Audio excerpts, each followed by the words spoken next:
All right, welcome back. In case you're just joining us, it's time for our conversation right now. My guests are with me. Nonso is just seated close to me here in the studio. I'm really struggling with my, talk back right now. Let me introduce my guests. Nonso Obikili is an economist. Welcome to the show. No handshake, social distancing. I greet you. Happy to be here. Yep. Seun Onigbinde is the Chief Executive Officer at BudgIT. Seun, can you hear me? I extend my greetings from Nigeria to you. No handshake. You are closer to Corona more than I am right now in Nigeria. I do though. I'm in self-isolation already, so. I hope you stay safe there, because the US is not even so good either in managing the spread of this coronavirus. Let me start with you there. The US is not really so good, and the citizens are not really happy in the way that President Trump has handled this, you know? I think Nigeria benefits from the Ebola epidemic, and so we have a bit of understanding and preparedness around when things like this happen. How do we react? So, for example, I had to go to the hospital yesterday to take my daughter to hospital yesterday. I wore hand gloves to try to make all the precautions, but people look at me like as if I'm weird, you know. There's a bit of laxity in terms of how people are approaching this in the US, but I think the last 2 days, the understanding has shown that they need to put in more work. But I believe that Nigerians are doing far more better. I just hope that we are ready for a grand scale. So we have 3 cases right now. What if it escalates to 100, 200? Do we have the situation to test, and do we have the places to put them in? So I think that we should also plan for the big picture. I hope it doesn't come, but it's just the reality of our times. Yeah. You know, it's really hard times right now for us around the world. It's really hard times. There's no country that is isolated, seemingly speaking. Europe is on a lockdown. Europe as a continent is on a lockdown. The America is not really doing well. Africa too, cases seem to be rising, but not as much as other places. And the cases in Africa seem to be imported. Seun, I'll come to you a bit later, because just like I said at the beginning, we're talking about how states will, be adversely affected. I don't know if we can, because I know you are a dark person, but you are now as very dark as so I don't know if you would really go to a place that the light is a bit brighter. You put on your light. I know I'm waking you up. You should be sleeping by 9 in the US. But right, if we can see you a bit brighter, let's reconnect. Let's reestablish the connection. If you can go to a place that is a bit brighter, I'll come back to you with the second question. So just make it snappy. Let me come to Nonso. States. We've been talking so much about the viability of states in the last few years. A lot of people are of the school of thought that states are not viable. Some are saying that states are viable.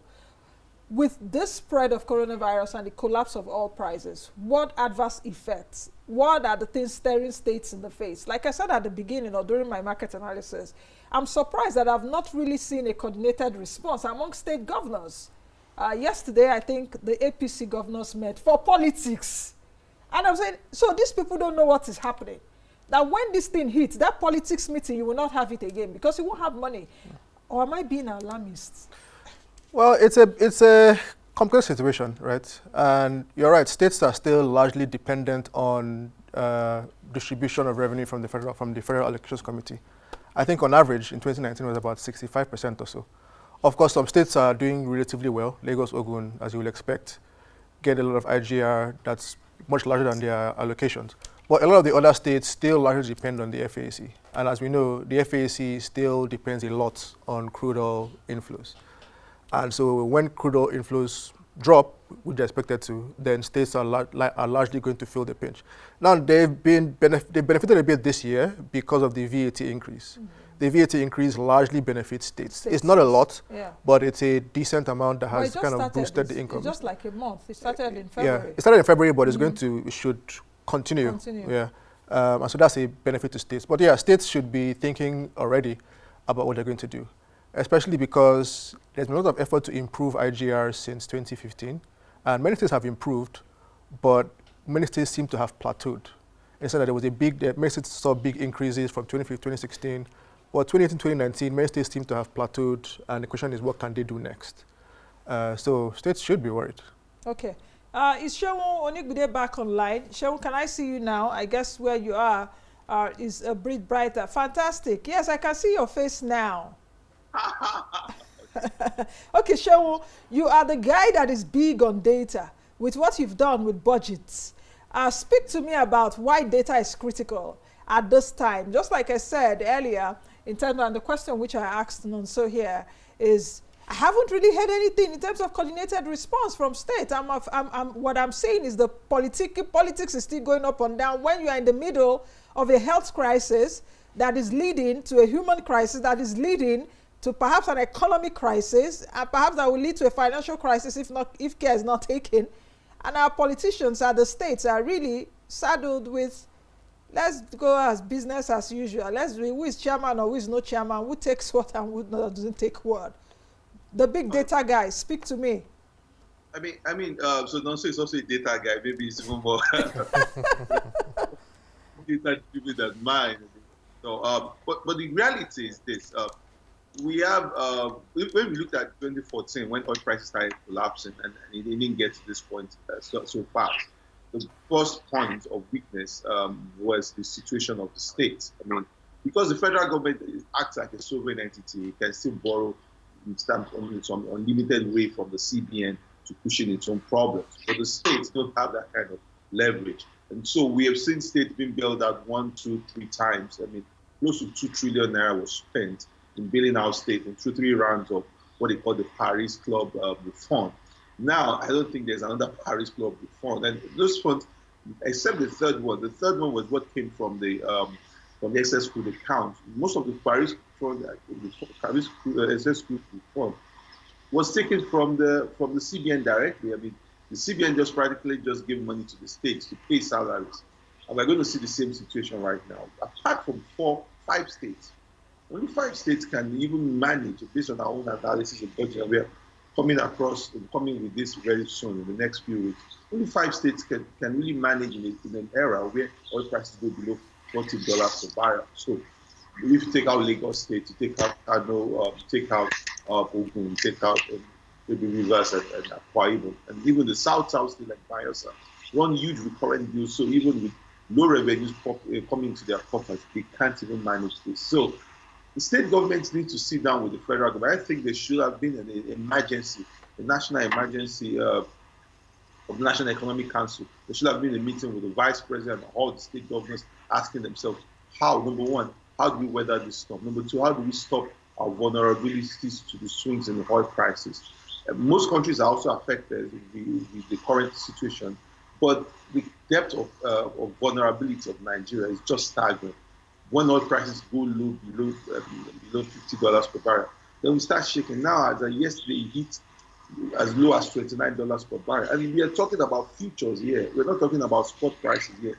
That means up to, even if oil prices jump to $60 per barrel tomorrow, we're still going to be able to sell at $30 per barrel in the next few months, because these are prices till May 2020.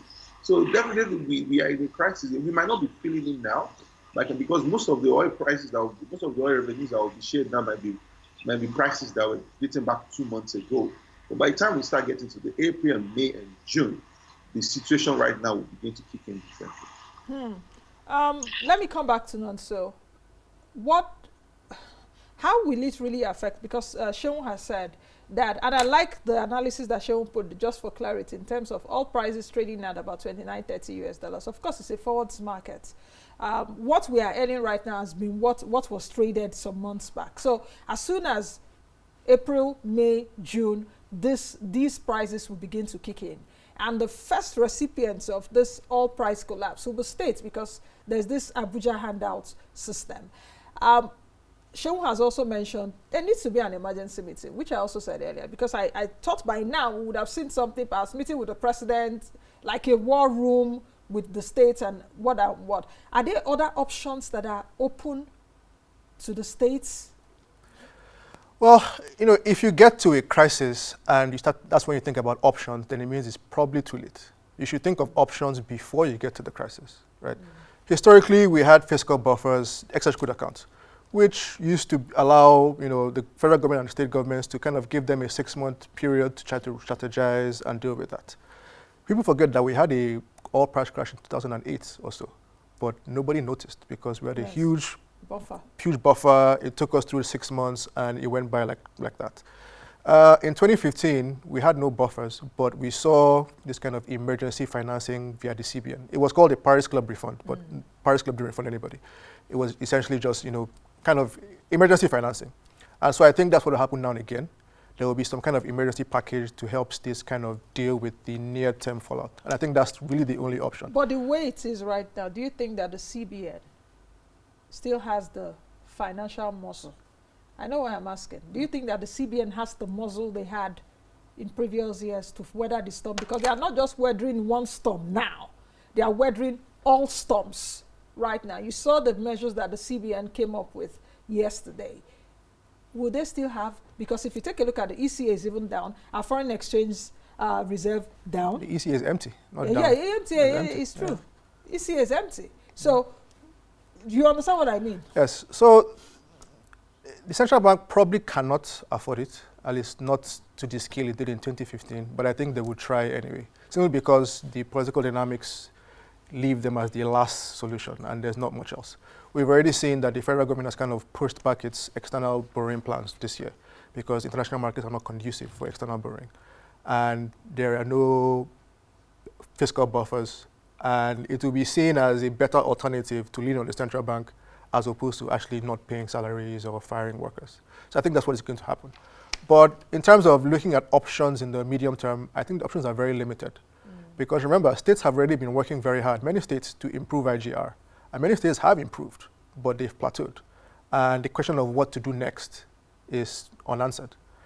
I'm hoping that, like they say, we shouldn't waste any crisis. And I'm hoping that this crisis leads to some more